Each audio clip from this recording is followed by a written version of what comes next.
ውድ የጂ7 ቲዩብ ተከታታዮቻችን ዛሬ የምናየው ጥበብና እውቀት ምን ማለት ነው?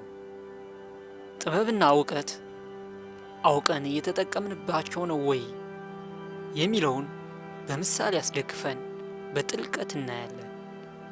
እስከ መጨረሻው ያዳምጡት።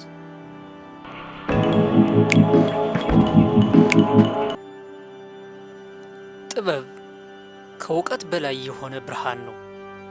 ብዙ ሰዎች እውቀት ናውሎጅ እና ጥበብ ዊዝደም አንድ ይመስሏቸዋል። ነገር ግን በመካከላቸው ሰፊ የሰማይና የምድር ያህል ርቀት አለ።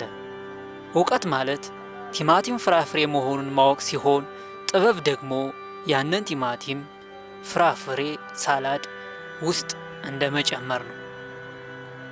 ይህ ቀልድ ቢመስልም የጥበብን ምንነት ቁልጭ አድርጎ ያሳያል።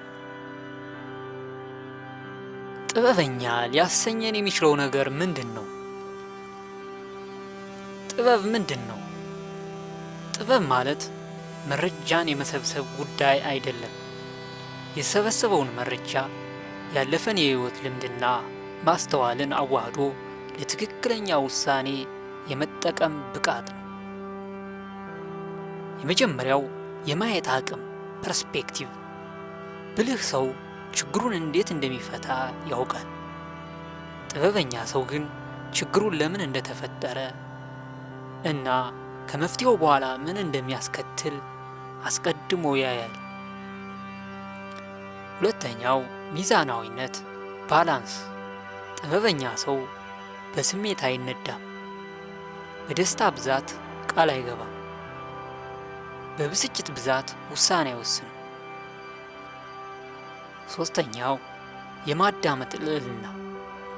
ጥበበኞች ከምላሳቸው ይልቅ ጆሮአቸውን ያሰራሉ። መልስ ለመስጠት አይቸኩሉም፣ ለመረዳት ግን ይፈጥናሉ። ጥበበኛ የሚያሰኙ ዋና ዋና ባህሪያት። አንድ ሰው በታሪኩ ወይንም በገጸ ባህሪው ውስጥ ጥበበኛ የሚያደርጉት እነዚህ ምሰሶዎች ናቸው። የመጀመሪያው ራስን ማወቅ ሰልፍ አዌርነስ። ሁሉን አውቃለሁ ከሚል ትዕቢት የጸዱ ናቸው። የራሳቸውን ድክመት ያውቃሉ።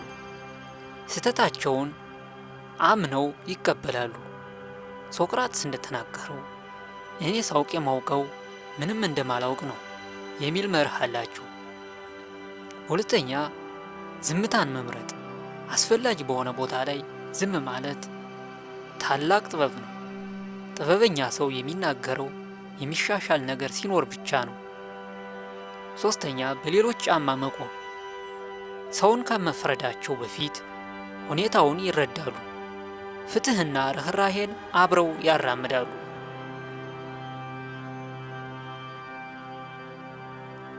ጥበበኛ ገጸ ባህሪዎች አነጋገራቸው ከሌሎች ይለያል።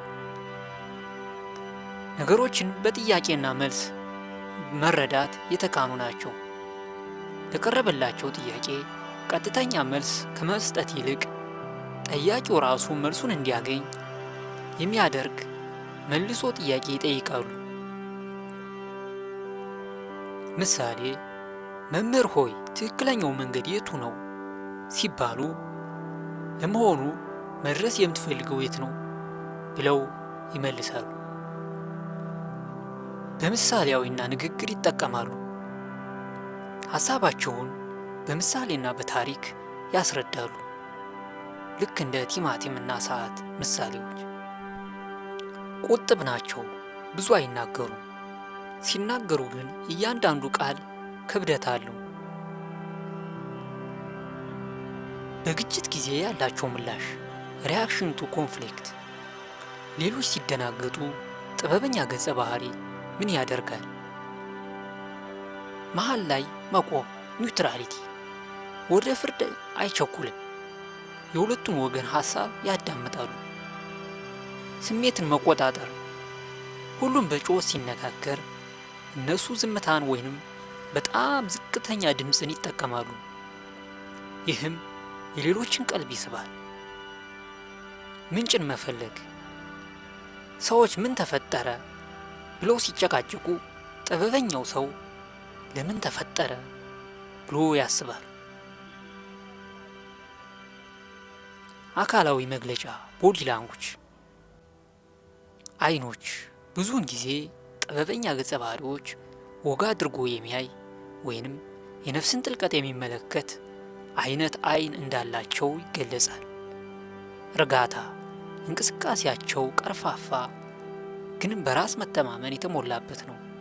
አይጣደፉም። ምሳሌ አባ ተክሌ የመንደሩ ሽማግሌ አማካሪ ናቸው። መለያ ባህሪያቸውም የንግግር ሰው አይደሉም። የመንደሩ ሰው ሁሉ በችግር ታምሶ እሳቸው ጋር ሲመጣ እሳቸው የቡና ተክላቸውን እየኮተኮቱ ያዳምጣሉ። አንዳንዴ ለሰዓታት ዝም ይላሉ። ነገር ግን አፋቸውን ሲከፍቱ የሚናገሩት ነገር የችግሩን ቋጠሮ ይፈታል። ቁጣን በፈገግታ ድንጋጤን በምሳሌ የሚያራምዱ ሰው ናቸው።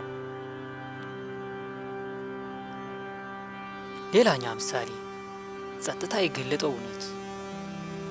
አቶ ጌታቸው የመንደሩ ባለጸጋ ነበሩ። የሀብታቸውና የስኬታቸው ምልክት የሆነችውን ውድ የወርቅ ሰዓት ተንከባክበው ይይዟታል። አንድ ሞቃት ቀን በብዙ ገለባ የተሞላና የእህል ክምችት የሚገኝበት ግርግማቸው ውስጥ ሲሰሩ ሳያውቁት ሰዓቷ ከኪሳቸው አምልጣ ጠፋች። አቶ ጌታቸው በድንጋጤ ተዋጡ። ሰዓቷ ውድ ከመሆኗ ባሻገር ከአባታቸው የወረሷት በመሆኗ ስሜታዊ ዋጋዋ እጅግ የገዘፈ ነበር። ወዲያውኑ የመንደሩን ወጣቶችና ብልህ ተብለው የሚታወቁትን ምሁራን ሁሉ ሰበሰቡ። ይህችን የጠፋች ሰዓት ፈልጎ ላገኘልኝ ሰው ከጠየቀኝ በላይ እሰጣለሁ የሚል ቃል ገቡ። በሽልማቱ የተማረኩት ወጣቶች በቅጽበት ግርግሙን በሰው ብዛት ሞሉት። እያንዳንዱ ወጣት ያለውን እውቀትና ጉልበት ተጠቅሞ መፈለግ ጀመረ። አንዳንዶች በፍጥነት ገለባውን በትነው ጣሉ። ሌሎቹ በስልት መስመር ይዘው መፈለግ ጀመሩ። ሁሉም እየተሯሯጠ እያወራና እየተከራከረ ነበር። ግርጉሙ በጫጫታ በጥድፊያና በአቧራ ተሞላ። የጥረት ድምፅ እንጂ የመረጋጋት ድምፅ አልነበረም። ሰዓታት አለፉ። እያንዳንዱ ወጣት ውድድሩን ለማሸነፍ በርትቶ ፈልጓል።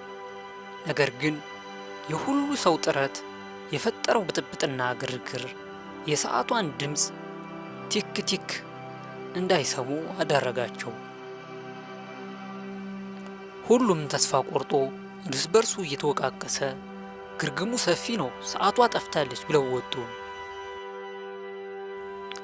አቶ ጌታቸውም በመከፋት ሊሄዱ ተዘጋጁ።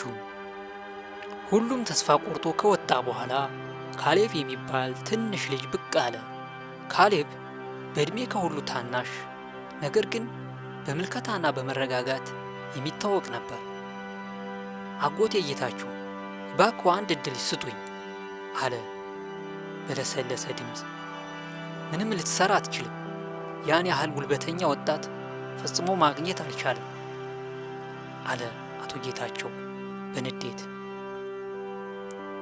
ጉልበትም ሆነ ፍጥነት አልፈልግም፣ ጸጥታ ብቻ ነው የሚያስፈልገኝ አለ ካሌብ። ወዲያው ተፈቅዶለት ካሌብ ወደ ግርግሙ ገባ።